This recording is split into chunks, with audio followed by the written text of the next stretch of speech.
This is Teachers Talk Radio, and you are listening live. Welcome to the Friday morning break with John Gibbs on the 1st of March. Spring is on the way, and this week as I explore what schools are for, my guest is Professor Esther Leslie from Birkbeck College, and we reflect on some of the theorists of the past, using the ideas of Walter Benjamin and Theodore Adorno, to ask ourselves questions about schools today, what they're for, and how they can respond to the times we're living in. This is Teachers Talk Radio, and you are listening live. Tune in live at ttradio.org, or to join in the conversation, download the Podbean app and search Teachers Talk Radio. Follow the hashtag TTRadio. Tune in, talk it out with Teachers Talk Radio.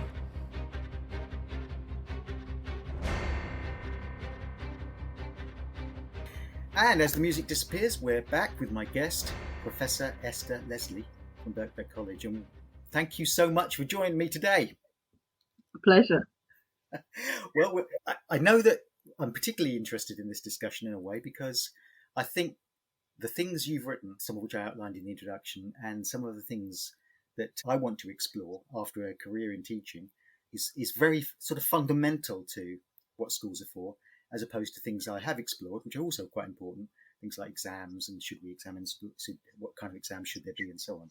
I think schools get too close to the trees without looking down on the forest in a way and wondering what we're doing. So I also know that you have children at school, or you've had children passing through school. Yeah, I've got one who's currently in GCSE year and one who's just started at university. Both of my girls are through school and now through university. And those particular years, as you've experienced with one, the GCSE through to the A-levels and so on, is a particular period. Yeah, it's something like a living hell, I think, for the whole man, for us and for everyone. So I'm sure your experiences will colour our view of what schools are for. One of the things I read, which you're prompting, really, I know some of the ideas of Theodore Adorno and the Frankfurt School and so on, but I hadn't come across this essay, so I thought I'll read that. So I read Education After Auschwitz. That's interesting because, in a way, it's history, isn't it? So that he's writing that some time ago, after the end of the Second World War. And how is it relevant today? But it struck me as more and more I read it, I thought it was extremely relevant because of the times we're living through. So how do we prepare students for a world in which all of the echoes of violence and violent behaviours that Adorno would have been interested in seem to be still around?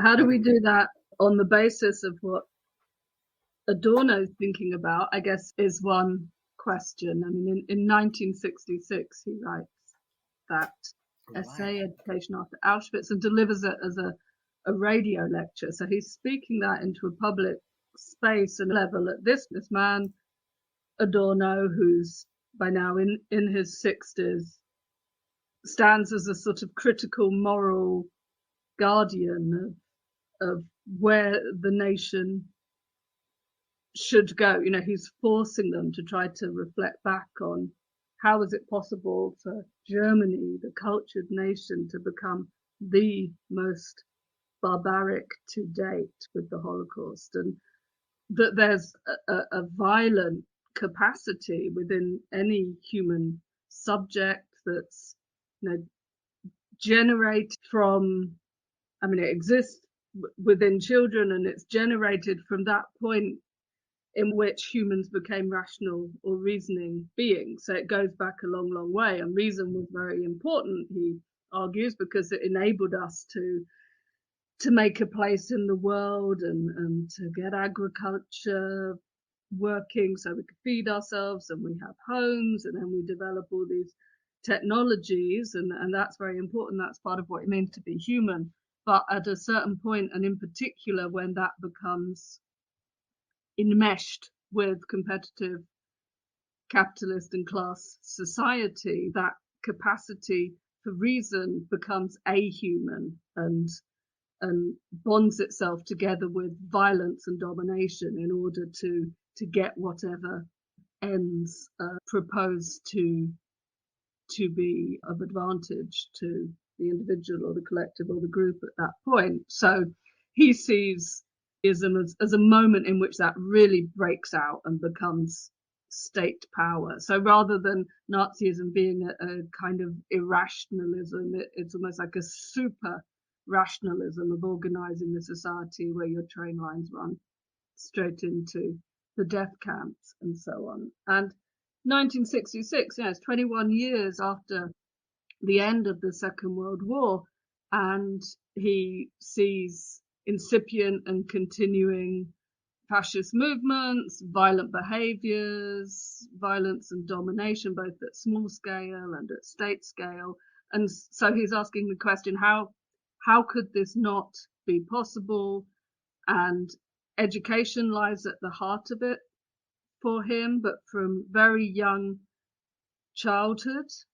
And he has all sorts of Freudian ideas about, a sort of primary violence within the child that can either be sort of educated away or rationalized or brought into meaningful contexts and not have to become just a lashing out.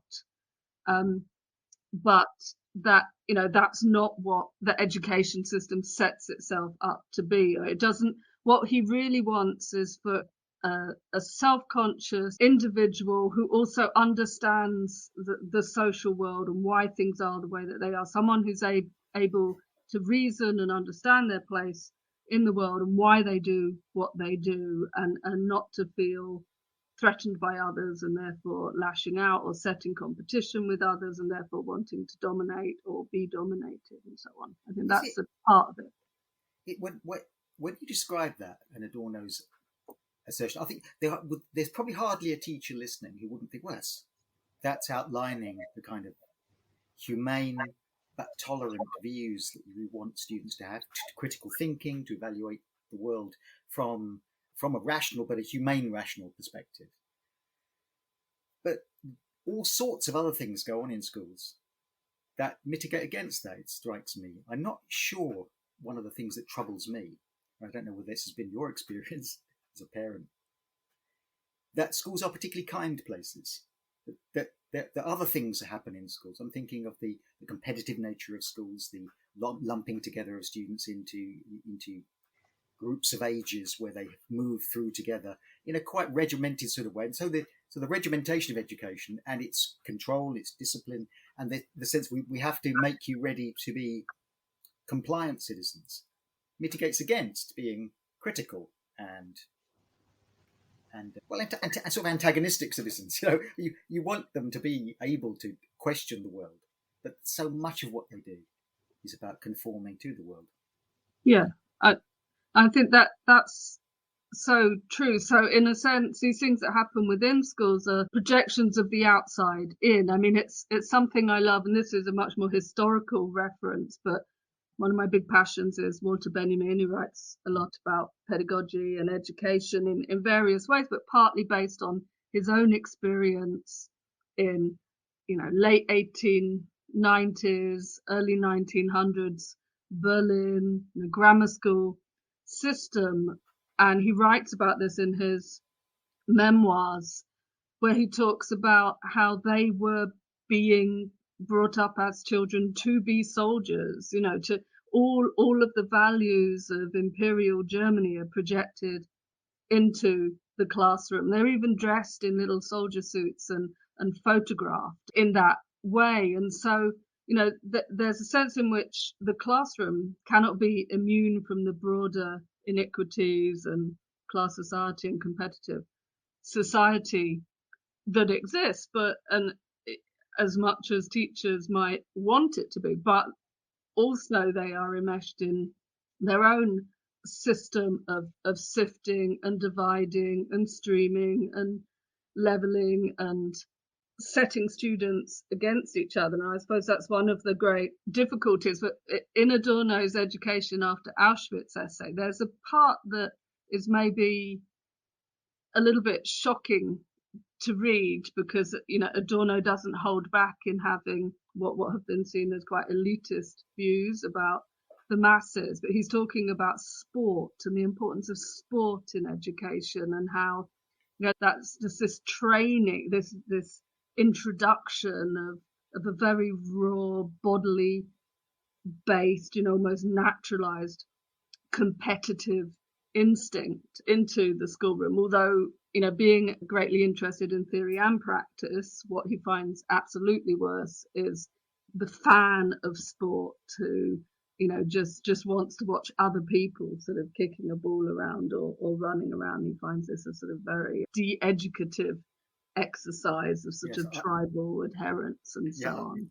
I must admit, I was struck by that view, and I thought to myself, well, I know that's a theme of a lot of the Frankfurt School, is that the passive observer as opposed to the participant. And I don't really like that idea that we're increasingly passive in our culture. And I thought, well, yes, what is worse, the sort of brutality of some sport, or which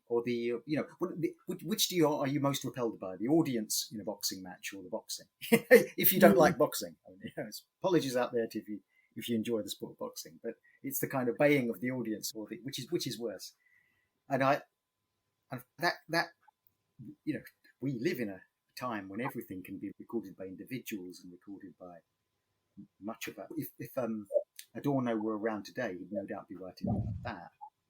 The capacity for us to record and observe as though we were observers of the world, and then through TikTok or through social communication, we can, in a sense, be that audience the whole time. I mean, the amount of material that is simply someone falling over, an incident of note, someone going through an ice on a pond, a car crashing into a car. You can watch hours of incidents of this kind, a sort of meaningless repetition of entertainment.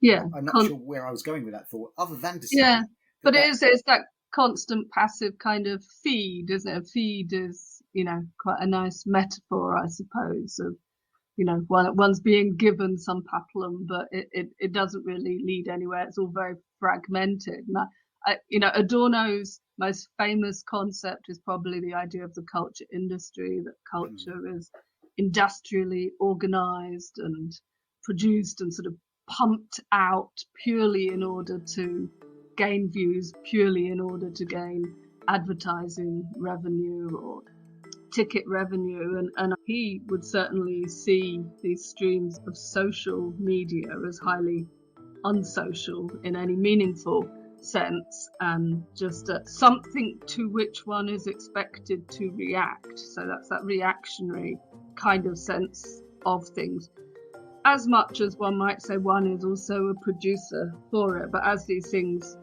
go, a kind of class resolving takes place there, where you get this kind of super class of so-called influencers who do it for money, and they get the attention, and then the broad masses of the kind of audience who's just doing the work of pushing it all around for them across social networks. I think he'd be fairly critical about that as a development, or as a space with a capacity for some kind of self-education, space of meaningful enlightenment.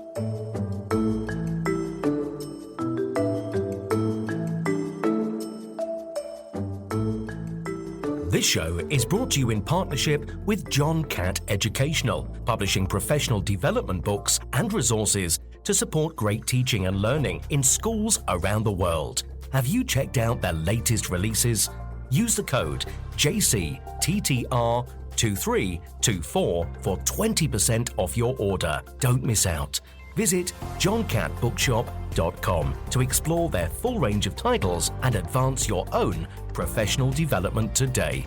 Happy reading. Introducing Eton X from Eton College, a diverse range of quality online courses enabling young people to aspire and excel. Designed for self-study, these web-based courses empower your students with essential leadership, communication, and academic skills for success at school and beyond. Our Study Skills course sharpens their learning abilities, while the AI Fundamentals course equips them with vital digital know-how in a fast-changing world. Other popular courses include verbal communication, critical thinking, writing skills, resilience, creative problem solving, and many more. Offer the EtonX curriculum in your school for free. Visit etonx.com to find out more.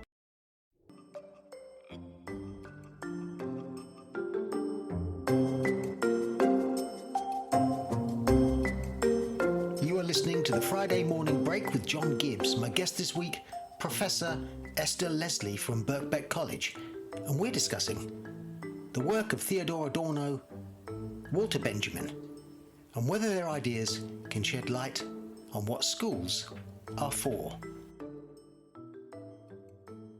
And before the break, we were just talking about the way the Frankfurt School, Theodore Adorno and Walter Benjamin and others, were confronting this world of mass production of culture, mass production of imagery, mass production of ideas. And they were, in a way, the first to ask, what's the role of education in this? If we are surrounded by so much entertainment, so much powerful imagery, how can we bring to students, bring to young people, and bring to ourselves, bring to society, the kind of critical citizen that isn't the passive citizen we were talking about, the one that simply is there to be entertained. Clearly, being entertained in modern society, bread and circuses, isn't a problem. The problem, in a sense, is engagement and questioning and criticism.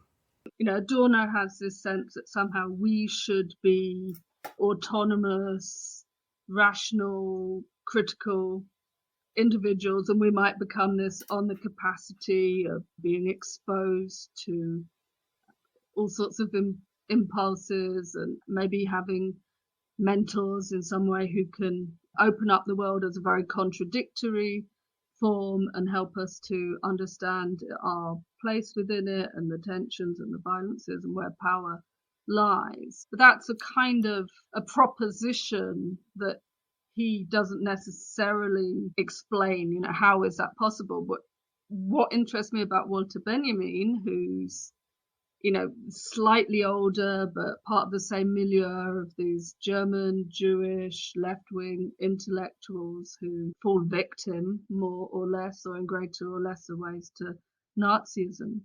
What interests me about Benjamin is the way he really thinks about how you do bring about critical individuals. And part of this goes alongside with the thinking of his friend Bertolt Brecht, who's writing plays and works in such a way that they propose ideas or lay out scenarios without giving answers, but try to tease the audience all the time into thinking, what's going on? What would I do in this situation? Oh, I understand why Mother Courage acts in that way. It's because this is happening, and therefore she makes this choice. So Benjamin's really interested in that approach of Brecht's, of a kind of audience-oriented theatrical production that leaves spaces for the audience. But it also goes way back to his earlier writings about children's literature and thinking about how children interact with books. He was a great advocate of the idea that children should be able to scribble and doodle on books and make it their own, and cut it up and sort of bring it into their world, or children should play with detritus and sort of physically build their own miniature worlds within greater worlds in which they could make decisions. That for Benjamin, part of the problem always of the child and what leaves a scar, and more even of youth and the adolescent, is that they are not allowed to take control of their own worlds. They're just being inducted into the adult world and compelled to learn the rules and follow the traditions and take a space at a table that's already been laid out. So Benjamin very early on gets involved with this German youth movement that exists before the First World War, and is very progressive and radical and very of its time. They're sitting there, these bourgeois boys, grammar school in Berlin, so on, reading Dostoevsky and Ibsen and Nietzsche and fetishizing, in a sense, this idea of youth that must come sort of take over the mantle somehow. Youth which is still in touch with experience, which is still able to experience something, unlike the ossified older people who rule all these systems and who take them to war, which is what happens in 1914. And I think for Benjamin, for Adorno, for that whole generation, that war is a horrendous moment of recognizing the violence that is inherent within capitalist and imperialist society, and who will be the victims of that, and for whom, and for what, which, as you suggested earlier, is questions we're asking again, and I'm sure young people are also asking again. Today I saw in the news this proposition that I'm sure is just clickbait and wind up stuff, but this idea that the British Army is so small now that they may be having to recruit people, and imagine being a young person suddenly confronted with that as a possibility, that you might have to go off and fight a war in Yemen or Ukraine or something. Terrifying. And probably one of the more terrifying thoughts for me in that idea was that if there were a generalised call-up of young people into the army, I suspect that lots would go. Because I doubt, it was that famous moment when, before the First World War, when there was an Oxford Union debate, and all the Oxford students vote that if there ever is a war again, we certainly won't take part in it, for all sorts of reasons in that one debate. And then a year or so later, there was a call up for the First World War, and they joined en masse. That all the bonds of nationalism and patriotism and sort of imaginary communities that are so easily lead you in a certain direction are there today. I think there's a surprising rise in fears of us. With Donald Trump saying something like Americans are being polluted by people from abroad, you say, well, these are the terms of fascism. It's just below the surface, and much of our comfortable world does push that aside. So I do feel, in a way, that we haven't moved on very far from the sorts of fears that Adorno and Walter Benjamin were concerned about. I think that's true in the sense that we see very concretely the resurgence of far right groups across the world. Yeah. Europe, India, America, they have a certain kind of popular base. I suppose my feeling is just, with children at school in central London, everything feels sort of so diverse and so, these children, at least in my experience, are actually quite politicized, be it around, questions of nationalism and the legitimacy of wars and racism and so on. Or my daughter's school, was much more around questions of feminism, homophobia, these sorts of issues. So that there's quite a lot of political discourse that happens on the ground, and I think to a certain extent sometimes the teachers are there trying to marshal it or rein in certain kinds of consciousness that might be developing on the basis of children's sort of home experience and parents, and the stuff that coming in through social media as well. There's a lot of politics going on there, and also coming from very dark places too, as I know has been discussed around sort of Andrew Tate and so on. That's been absolutely quite issue with teachers. I think that has come up a lot on Teachers Talk Radio. The Andrew Tate phenomenon, and that of the rise of populism and his kind of chauvinistic male representation of the world. In a way, I wonder why aren't you describe a more optimistic view. I said that students would flock to join up to the recruiting officers, and yet there are very large protests in London against the war, the Iraq War. There are protests in London lately calling for a ceasefire in Gaza and so on. So you can say, well, students are they clearly don't like war. Well, in a sense, they've never have liked war, young people. But when it sort of happens, beneath that, the sense of the too easily put aside those revulsion at war, because we do live in we live in a society where there are atomic weapons that supposedly guarantee our freedom, and yet they're there the whole time. There's an awful lot of acceptance of war, acceptance of violence, that is the default position.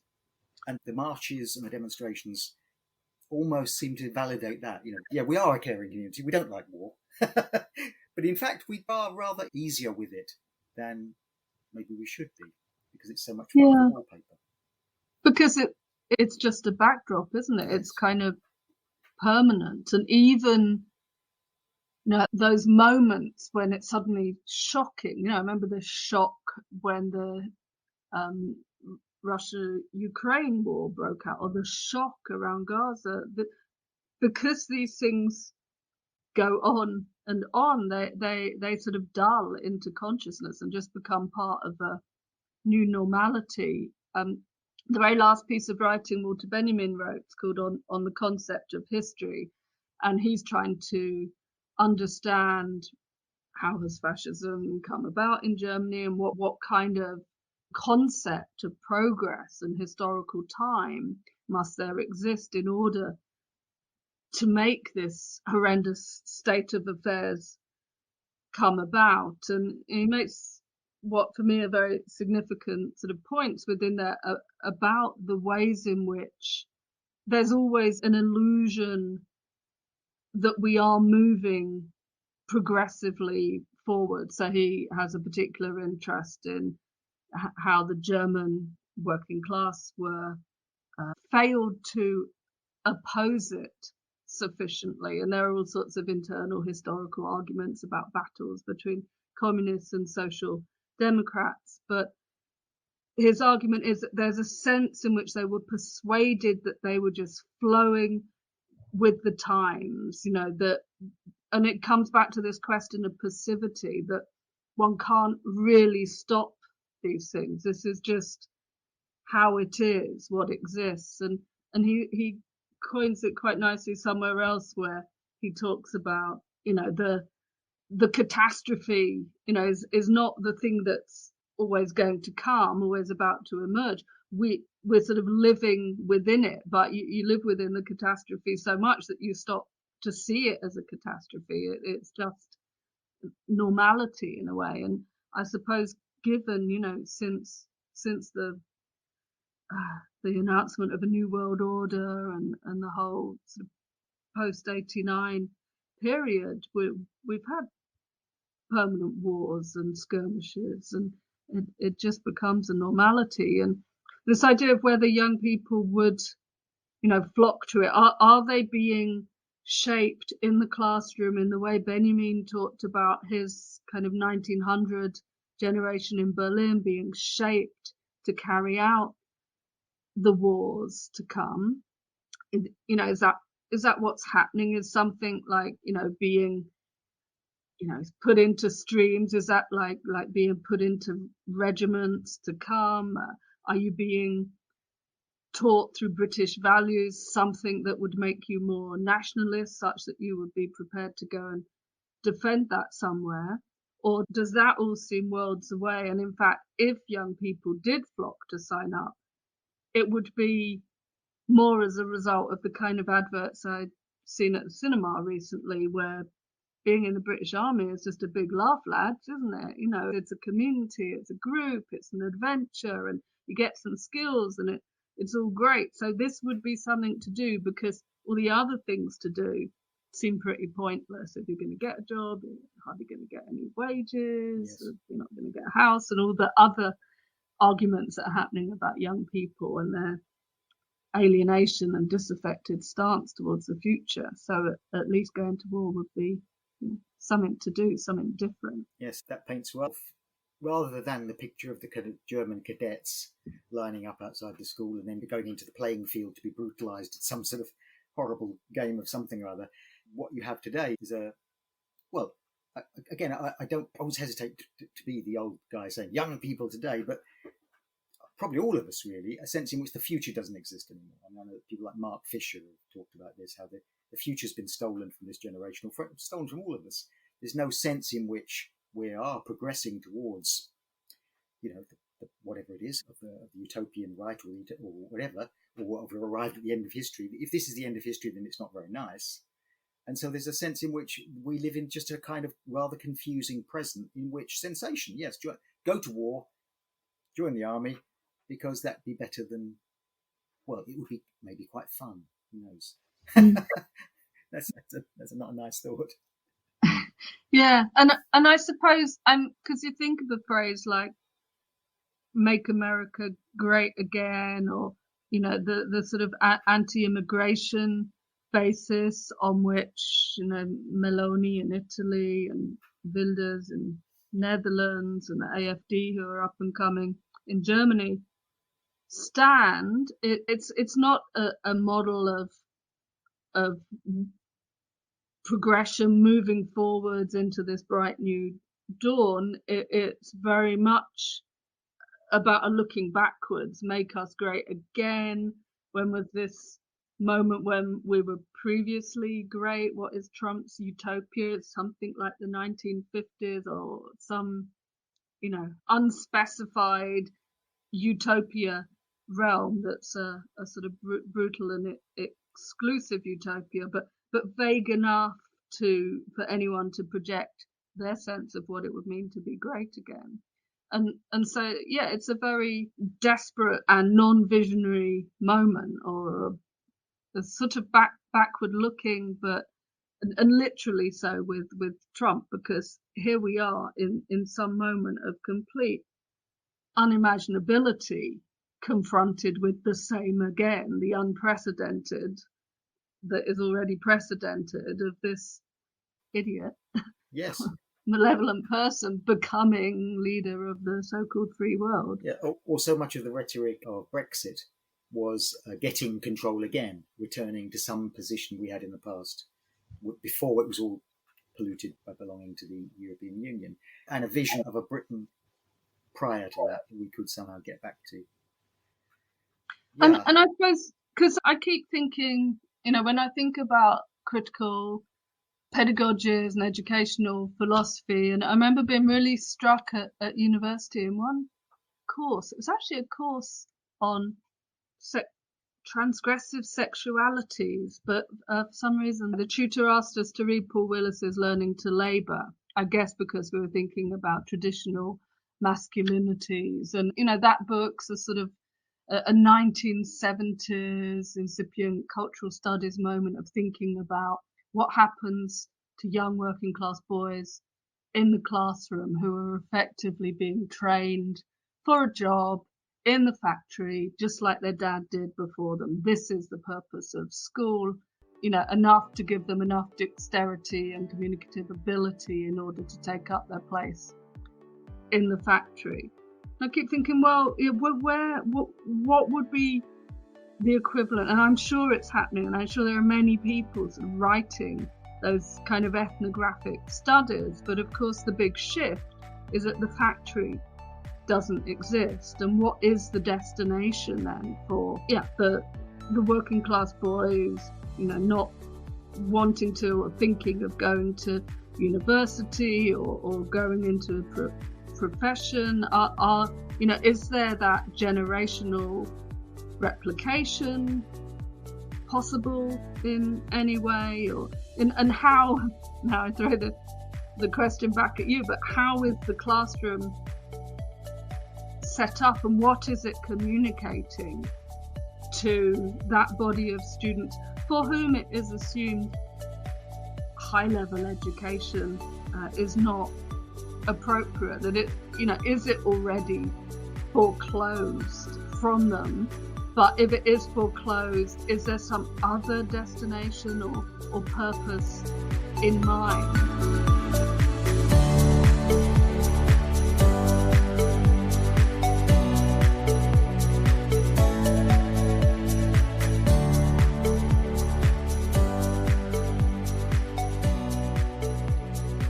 This show is brought to you in partnership with John Catt Educational, publishing professional development books and resources to support great teaching and learning in schools around the world. Have you checked out their latest releases? Use the code JCTTR2324 for 20% off your order. Don't miss out. Visit johncattbookshop.com to explore their full range of titles and advance your own professional development today. Happy reading. Introducing Eton X from Eton College, a diverse range of quality online courses enabling young people to aspire and excel. Designed for self-study, these web-based courses empower your students with essential leadership, communication, and academic skills for success at school and beyond. Our Study Skills course sharpens their learning abilities, while the AI Fundamentals course equips them with vital digital know-how in a fast-changing world. Other popular courses include verbal communication, critical thinking, writing skills, resilience, creative problem solving, and many more. Offer the Eton X curriculum in your school for free. Visit etonx.com to find out more. This is Teachers Talk Radio, and this is Teachers Talk Radio News.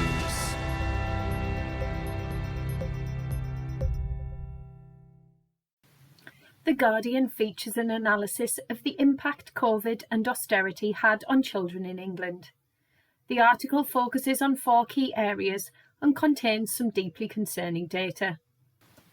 In terms of child poverty, 4.2 million children are in relative poverty, and young people experiencing destitution has tripled over the past 3 years. According to researchers, this means children facing such hardships may go without proper clothes or share a bed with a sibling, but it also means missing out on family outings and school trips. These children are also more likely to be affected by cuts to local amenities, including libraries, parks and youth clubs, further reducing life opportunities. Schools in early years have struggled since the pandemic. Issues with children not meeting developmental milestones in EYFS and poor attendance and deteriorating behaviours are affecting primary and secondary age pupils. This, alongside crumbling school buildings, recruitment and retention difficulties, and soaring demand for SEND services, continues to impact pupils, particularly the disadvantaged. Health is also having a huge impact on outcomes. Declining services means problems are storing up for the future, particularly in the field of mental health. Record numbers of young people are being referred, 1.4 million in 2022 in England alone. In primary, 2 in 5 children in England leave primary school overweight, putting them at risk of diabetes, heart disease and other issues for later in life. Child protection concerns are also on the increase. In 2023, 83,840 children were looked after, a steady increase year on year from 64,460 in 2010. Teenagers are now the fastest growing group of looked after children, with limited services in place to support. In response to the bleak statistics, many have called for a national plan for childhood to transform the life chances of many described as the left behind. This term was used by the Association of Directors of Children's Services, and the organisation said it was the narrow view of government to focus on a recovery plan just for education, when they should have looked at a recovery plan for childhood, as this would have addressed wider wellbeing issues. The organisation also called for a Department for Children to coordinate policy across government areas, not just education. A government spokesperson responded to the issues raised by highlighting recent changes to childcare and an increase in educational standards. In Scotland, teachers have been speaking to BBC News about what they describe as rising pupil violence. In Aberdeen, staff say some fear for their safety and are scared to go to work. The council is being called upon by unions to intervene, but it says it's already trying to support staff and address the underlying causes of poor behaviour. The EIS union surveyed 800 members in Aberdeen, and almost half reported violent pupil behaviour in school every day, and more than a third said they had been physically assaulted. The problem is reported in both secondary and primary schools. the council said any misbehaviour was unacceptable and that it was considering all feedback from staff, saying, "Everyone who visits and uses a school is entitled to a safe, peaceful, respectful environment." In another story from the BBC, this time from Bristol, the focus is on school children being failed as permanent exclusion rates rose. More than twice as many children in the city were permanently excluded last year compared to the past 2 years. There are now plans to offer early intervention in primary schools so serious issues can be resolved sooner. But some point to wider concerns which also need to be addressed if things are to change. Many media outlets have also reported on the new guidance on the use of mobile phones issued to schools in England. The guidance received mixed reviews, with some welcoming the clarity, whilst others described it as a non-policy for a non-issue. Many schools already have policies in place to deal with this. Education Secretary Gillian Keegan told BBC Breakfast the guidance aimed to offer consistency and that there is no place for mobile phones in our schools all the way through the school day. The government announcement comes shortly after Esther Jai, mother of murdered Brianna Jai, called for changes to the law to stop children accessing social media. There are currently no complete bans on mobile phones in schools in Wales, Scotland and Northern Ireland, where education decisions are devolved from the UK. Finally, the writer of BBC Three's comedy drama Borders gave an interview on education and opportunity and code switching. The show, about 5 black teens with scholarships to an elite boarding school, focuses on issues such as our access to opportunity and the reality of feeling out of place at times. Daniel Lawrence Taylor used some of his own experiences at university to write as well as speaking to friends who attended private schools. He says code switching, changing accent, tone of voice and mannerisms depending on where or who a person may be with, was an important thing to highlight, as many black people feel they have to code switch when entering majority white spaces. Taylor also says he wanted to show that whilst there may be benefits to attending academic institutions like the one in the show, there are challenges too, including making sure the environment is safe enough for those from different backgrounds to really take advantage and use the opportunity to its fullest. This has been your Teachers Talk Radio News with Joe Fox.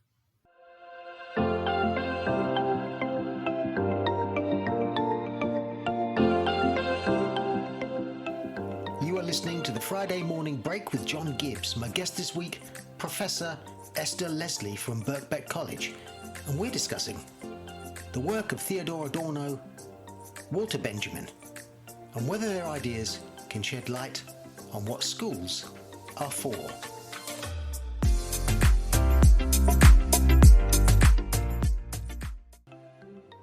Well, I think, unfortunately, that it does, on the one hand, a group, maybe 20-30% of students, are presented with a foreclosed sort of world. They said, look, this is, you failed our system, which is competitive, it's exam-driven, and there's a series of assessments on the way, and you have been found wanting.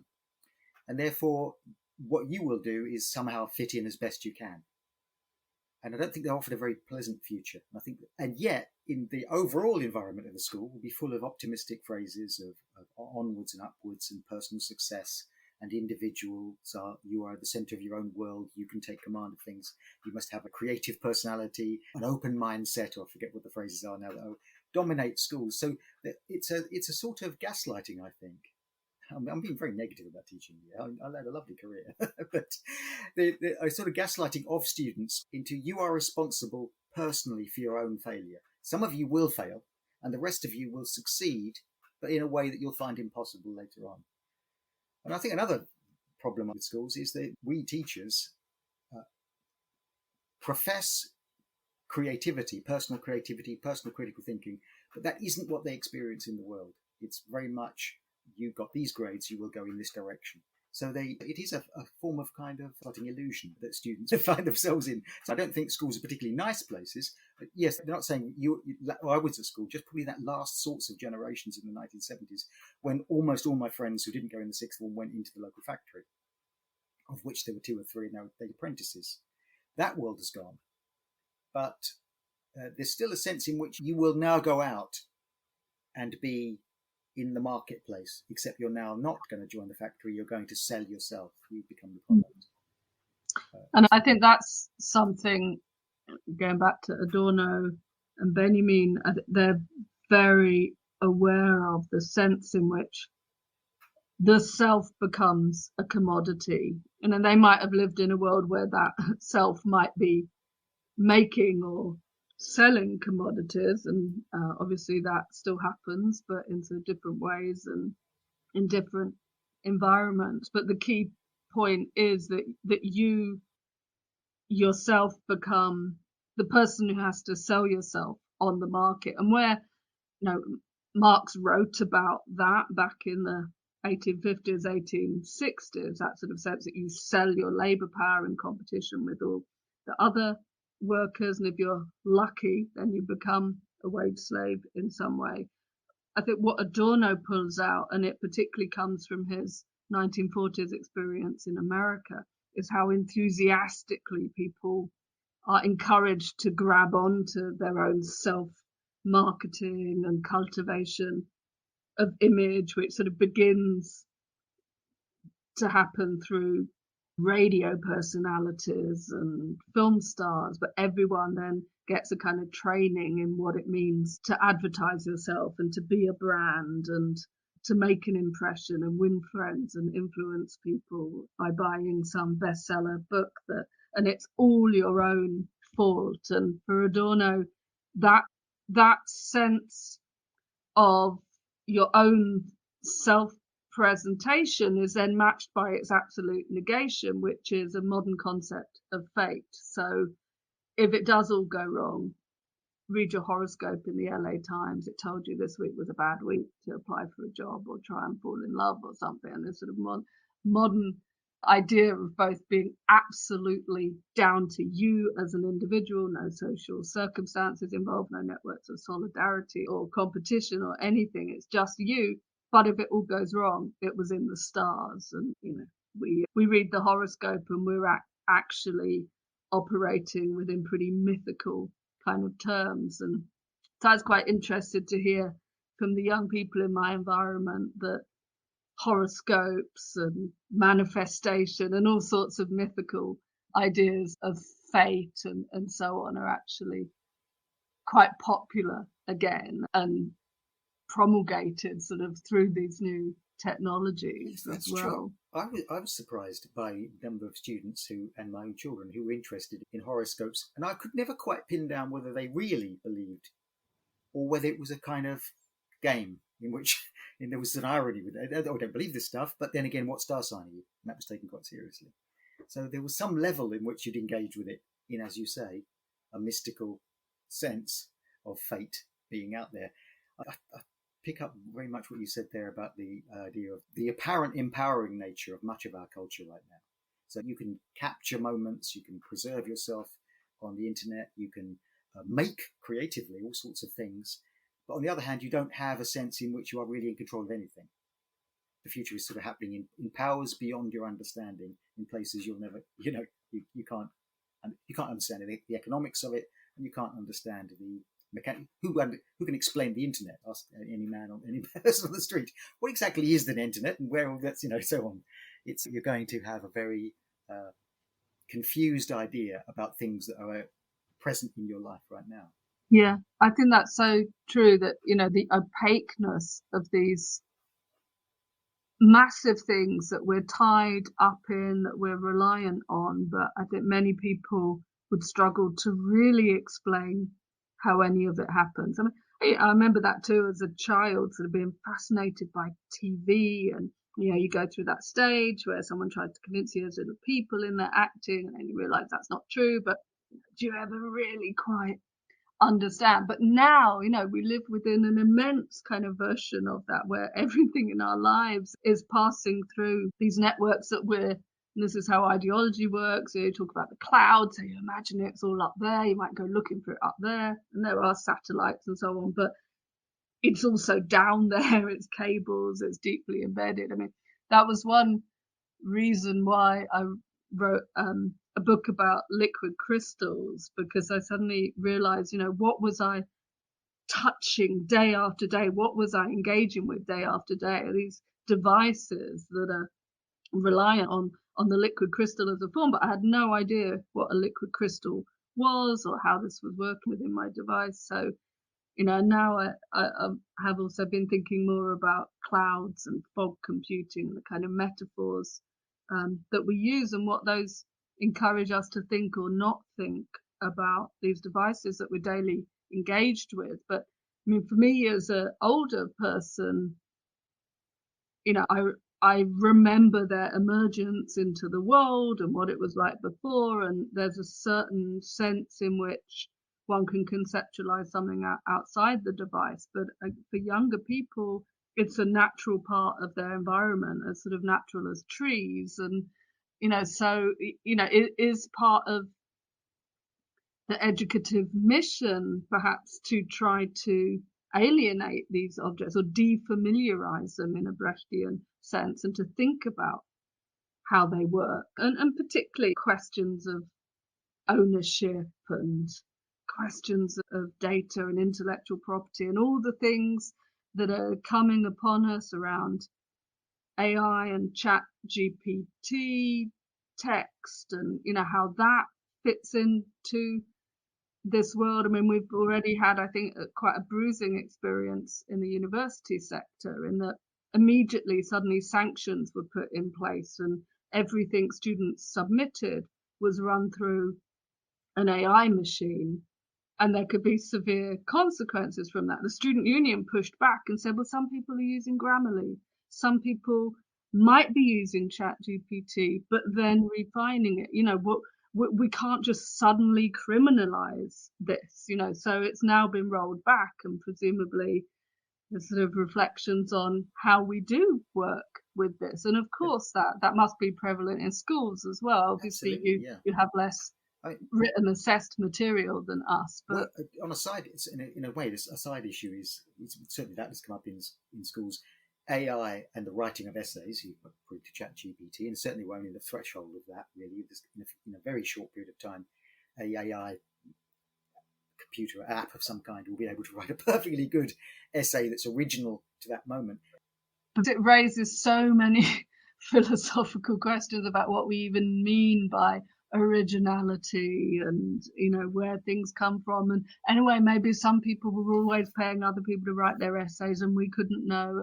I just think it opens up a whole bundle of things. I mean, this makes me think of Walter Benjamin, thinking about the integration of photography and mechanical reproduction into our lives, in that way. And maybe he wrote something, didn't he? The Art and the Age of Mechanical Reproduction. Yeah, that's right. It's probably that seems highly relevant today. That exactly. I think it's a text that doesn't go away, and every time I read it, it sort of comes alive again in a really interesting way in terms of how it speaks to automation, questions of authenticity, questions of accessibility. I mean, the big argument between Adorno and Benjamin that went around the questions raised by that essay, because Adorno sees, the coming of technology into culture as highly problematic. He says the same thing as, I think it's Aldous Huxley says, that there'll just be more, and if you've got more, then it will just be worse quality, there'll be no gatekeeping and so on. Whereas Benjamin says, no, we have an immense opportunity here to democratize access to culture, so existing culture can be reproduced and more people can see it in reproduced form and get a sense of what's been made in the world.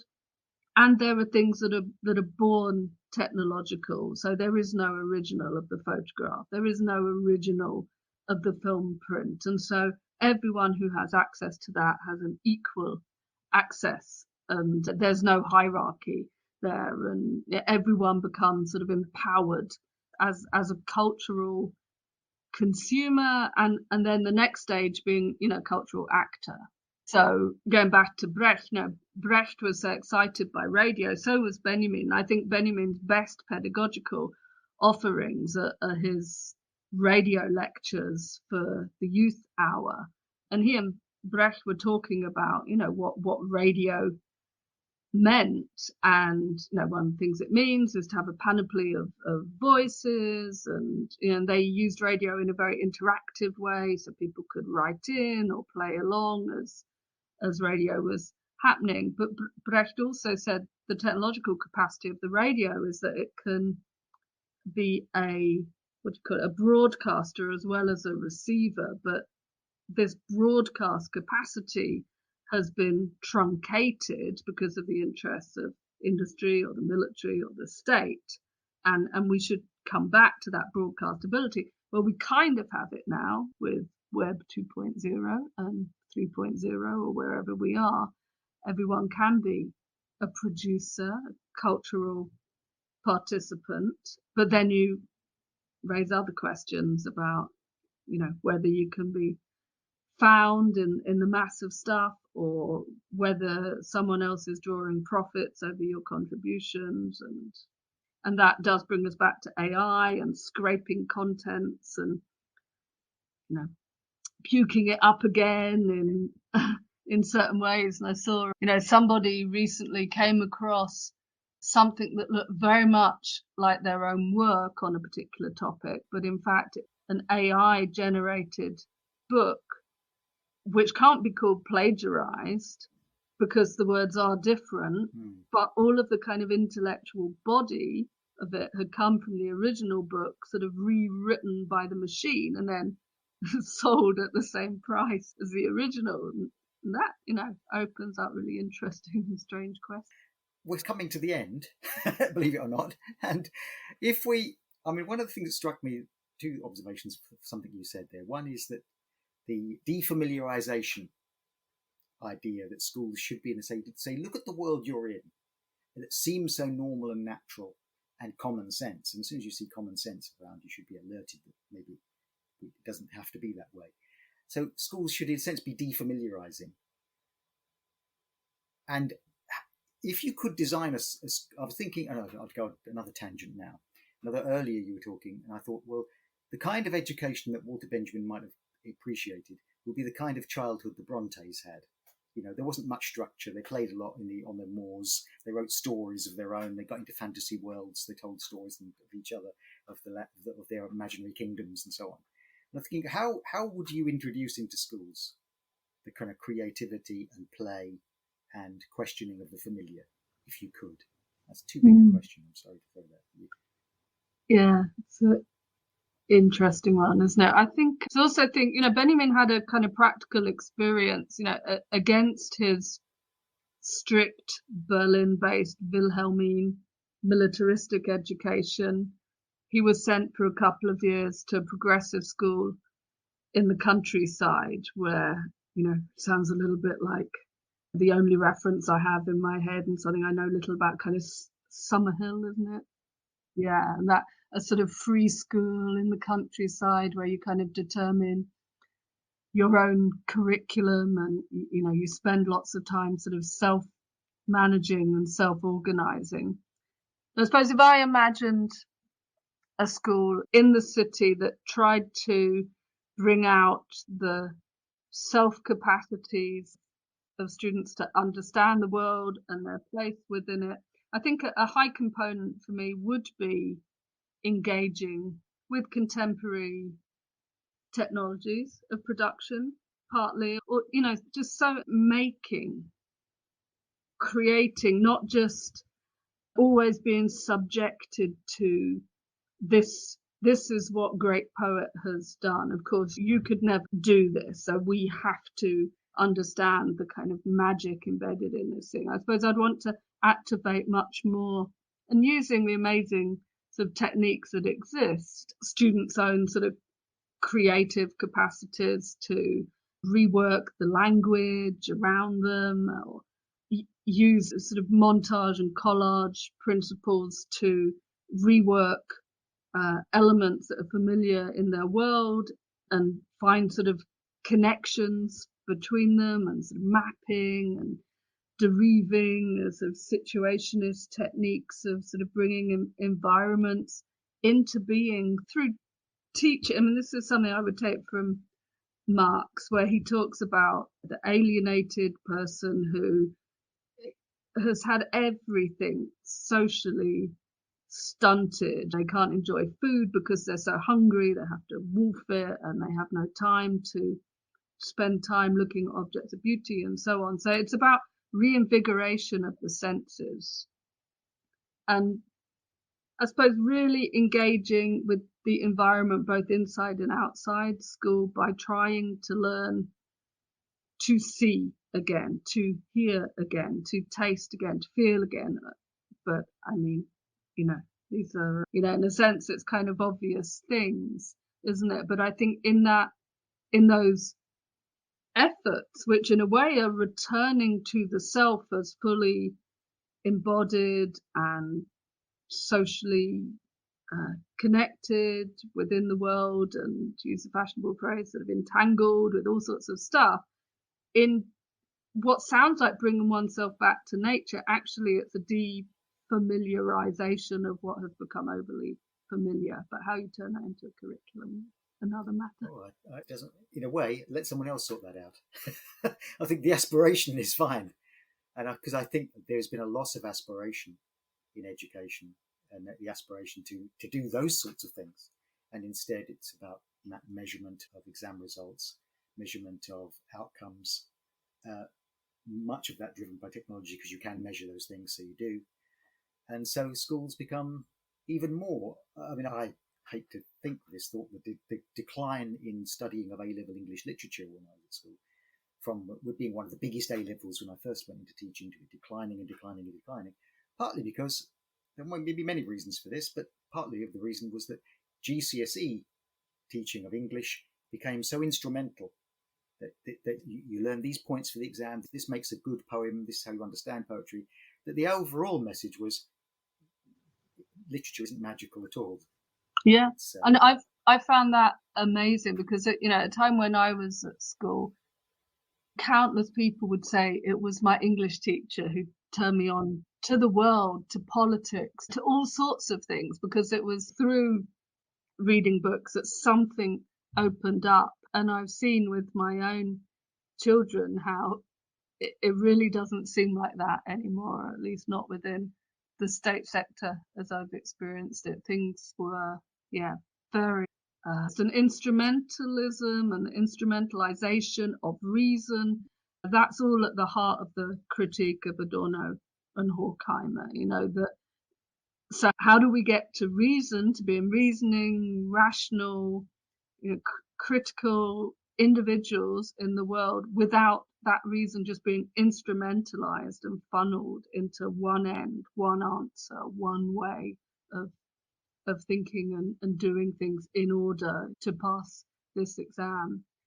And sitting here in what was significantly an English department at Beck, we feel all too sorely how disastrous for us and for the humanities more broadly that change within schools has been, to not getting any students anymore. And this will lead to, and already has led to, closure of departments. And then that becomes no longer a possibility for lots of people who, in contrast, my daughter now, is at university and decided to try English literature again. And it is that thing that it was at school, think for yourself. And, so, that enjoyment, that revelatory capacity of it should still be there. It should be available to 12, 13, 14, 15-year-olds. Yes, and my memory of English literature was it highly empowering, because for the first time in your life you were asked in an A-level English literature lesson, what do you think? Yeah. What do you think of this? What's your reaction to that? And you thought, well, what you think is important and valid, yes. and you rarely get that. And for many people, they'll never really get that. Well, thank you so much. I'll end with one thought, that's just because I can't resist it. And that's why I threw one question at you, which is really unfair. Design the entire education system, if you don't mind.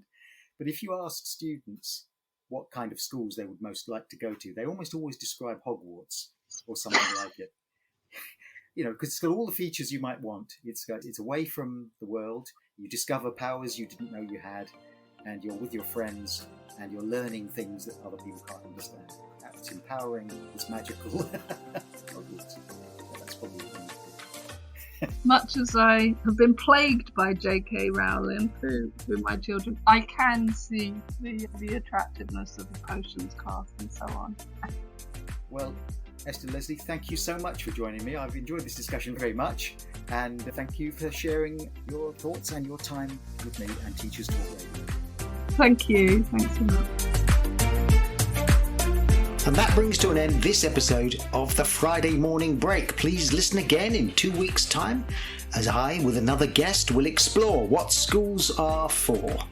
This week my guest was Professor Esther Leslie from Birkbeck College. So whether you are finishing your break, marking it on a Friday morning, finishing off the hobnobs before you get back to a lesson, or listening, as you can do, on Spotify and multiple other platforms, including the Teachers Talk Radio site. Thank you for listening.